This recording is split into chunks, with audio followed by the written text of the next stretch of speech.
2019 കണക്ക് വെച്ച് നോക്കുകയാണെങ്കിൽ അന്ന് 1,00,000 വോട്ടാണ് ബി.ജെ.പിക്കുള്ളത്. അന്ന് ജയിച്ചിരിക്കുന്ന സിറ്റിംഗ് എം പി ആയിരിക്കുന്ന ശ്രീ പ്രേമേന്ദ്രൻ 5 ലക്ഷം, 4 ലക്ഷത്തിൻ്റെ വ്യത്യാസമാണ്. സാധാരണ നമുക്ക് ഒരു പ്രതീക്ഷയും നൽകുന്നതല്ല. പക്ഷേ എന്നാൽ കൊല്ലത്ത് നമ്മൾ കണ്ടത് ഒരു 2 പേരുടെ ഭരണവിരുദ്ധ വികാരവും ഒരു വശത്ത് നിന്ന് ഭരണത്തിന് അനുകൂലമായൊരു വികാരം. ഭരണത്തിന് അനുകൂലം എന്ന് വെച്ചാൽ പ്രതീക്ഷയറ്റ് നിൽക്കുന്ന ജനങ്ങൾക്ക് നരേന്ദ്രമോദി കഴിഞ്ഞ 10 വർഷം കൊടുത്തിരിക്കുന്ന വികസനത്തിൻ്റെ പ്രതീക്ഷ. നേരെ അപ്പുറത്ത് സംസ്ഥാനത്തു നിന്നുള്ള ഭരണവിരുദ്ധ വികാരം ഇടതുപക്ഷ സ്ഥാനാർത്ഥിക്കും ഒപ്പം സിറ്റിംഗ് എം പി എന്ന നിലയ്ക്ക് ഒരു വികസന പ്രവർത്തനവും കൊല്ലത്ത് 10-20ഓളം കൊല്ലത്തോളമായിട്ട് കൊണ്ടുവന്നിട്ടുള്ള ഇത് രണ്ടും ഈ വിരുദ്ധവും അനുകൂലവുമായിട്ടുള്ള 2 തരംഗങ്ങൾ ഇവിടെ ഉണ്ട്. അത് പ്രകാരം ഇതിൽ ബഹുഭൂരിപക്ഷം വോട്ടും അതായത് ഇരു പാർട്ടികളിൽ നിന്നും ബി.ജെ.പിയിലേക്ക് വന്നതായിട്ടാണ് അറിയാൻ കഴിയുന്നത്. പിന്നെ വലിയ കണക്കൂട്ടൽ ഞാൻ കൂട്ടാറില്ല, കാരണം പലർക്കും പലതരം കണക്കൂട്ടലുണ്ടാവും. ഈ വോട്ടിംഗ് മെഷീനകത്തായി കഴിഞ്ഞു.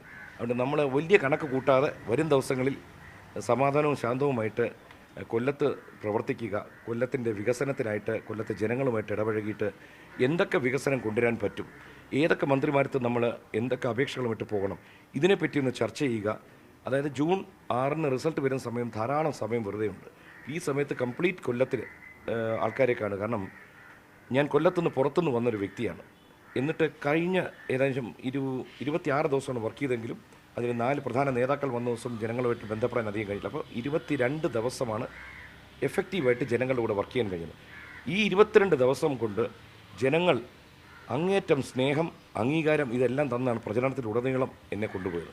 പ്രത്യേകിച്ച് താഴെത്തട്ടിലെ പ്രവർത്തകരോടും നന്ദി പറയുകയാണ്, ഒപ്പം മാധ്യമ സുഹൃത്തുക്കളോടും. കാരണം എല്ലാ ജില്ലകളിലും മാധ്യമം വർക്ക് ചെയ്യുന്നുണ്ട്, എല്ലാം ഉണ്ടെങ്കിലും ഞാൻ പ്രത്യേകം ശ്രദ്ധിച്ചത് കൊല്ലം ജില്ലയിൽ തന്നെ ഇപ്പം ഞാൻ പ്രചരണം നടത്തിയെടുത്ത് ഞാൻ നേരത്തെ പറഞ്ഞു ഇവിടുത്തെ വളരെ വീക്ക് പാർട്ടിയായിരുന്നു.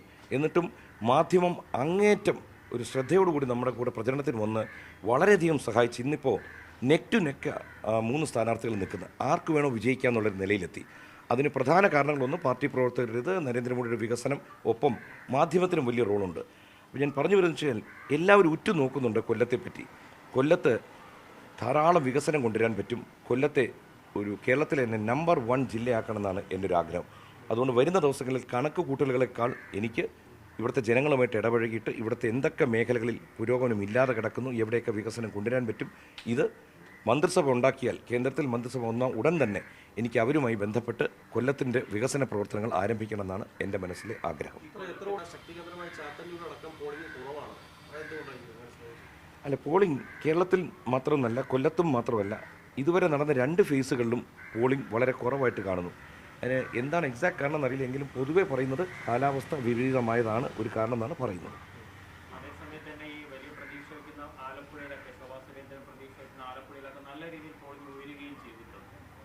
അല്ല, സ്വാഭാവികമായിട്ടും ഞാൻ പറഞ്ഞില്ലേ ഒരു 5-6 മണ്ഡലങ്ങളിലാണ് 70 കടന്നിരിക്കുന്നത്. അപ്പോൾ അവിടെ പ്രത്യേക സാഹചര്യങ്ങളുണ്ടാവാം ഓരോ സ്ഥലങ്ങളിലും. കാരണം വെച്ച് കഴിഞ്ഞാൽ ഇപ്പോൾ ഈ പറഞ്ഞ പോലെ ഓരോ സ്ഥാനാർത്ഥികളനുസരിച്ച് മാറ്റം വരാം. കാരണം ഇവിടെ പ്രധാനമായും ഞാൻ പറഞ്ഞു ഒരു സ്ഥാനാർത്ഥിയുടെ പുറത്ത് മാത്രമേ ഒരു എന്താണ് പ്രോ ഇൻകംബൻസി എന്ന് പറഞ്ഞ് വന്നിട്ടുള്ളൂ. അതായത് ഭരണത്തിനോട് അനുകൂലമായിട്ടുള്ള തരംഗം.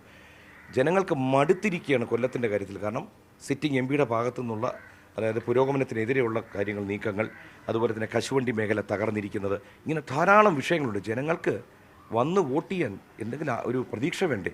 അതുകൊണ്ട് ഏക പ്രതീക്ഷ നരേന്ദ്രമോദിയുടെ പദ്ധതികളുടെ ഗുണഭോക്താക്കൾ ധാരാളമുണ്ട്. പിന്നെ യുവാക്കൾക്ക് വളരെയധികം പ്രതീക്ഷ നൽകുന്ന ഒരു ഇലക്ഷനാണ്.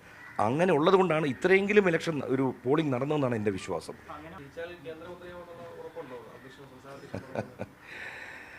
അങ്ങനത്തെ വലിയ സ്വപ്നങ്ങൾ വെച്ചല്ല ഞാൻ പോകുന്നത്. സ്വാഭാവികമായിട്ടൊരു സംസ്ഥാന അധ്യക്ഷൻ എന്ന് പറയുമ്പോഴത്തേക്ക് എല്ലാ സ്ഥാനാർത്ഥികളും അദ്ദേഹത്തിന് വലുതാണ്. അപ്പോൾ അദ്ദേഹം എല്ലാ സ്ഥാനാർത്ഥികൾക്കും അവരുടെ ഉന്മേഷം ഉണ്ടാക്കാൻ പറ്റും. സ്വാഭാവികമായിട്ടും ഇവിടുന്ന് സംസ്ഥാനത്തിന് ജയിക്കുന്നവർക്ക് മന്ത്രിസഭയിൽ സ്ഥാനങ്ങൾ കിട്ടും. അതാരും ആയിക്കോട്ടെ, അങ്ങനെ പറയുന്നതിൽ തെറ്റില്ല. പക്ഷെ അതും വെച്ച് നമ്മൾ മനസ്സിൽ കണ്ട് നമ്മൾ പ്രവർത്തിക്കരുതെന്നാണ് എൻ്റെ ഒരു അഭ്യർത്ഥന. അല്ല, അട്ടിമറി എന്ന് പറയാൻ കാര്യം വെച്ച് കഴിഞ്ഞാൽ ബി.ജെ.പി ഇവിടെ ജയിക്കുകയാണെങ്കിൽ നേരത്തെ പറഞ്ഞല്ലോ 1,00,000 വോട്ടിൽ നിന്ന് 5 ലക്ഷം വോട്ടുള്ള ഒരാളെ തോൽപ്പിക്കുക എന്ന് പറഞ്ഞാൽ അത് അട്ടിമറി തന്നെയാണ്. അതിനുള്ള എല്ലാ സാധ്യതകളും മുന്നിലുണ്ട്. ജനങ്ങളുടെ പ്രതികരണത്തിൽ നമ്മൾ മനസ്സിലാക്കുന്നത് കൊല്ലം ജില്ലയിൽ നിന്ന് ഒരു അതായത് നരേന്ദ്രമോദിയുടെ ടീമിലേക്ക് ഒരു എം പിയെ ജനങ്ങൾ തിരഞ്ഞെടുക്കുന്നതാണ് ഇപ്പോഴും എൻ്റെ പൂർണ്ണ വിശ്വാസം.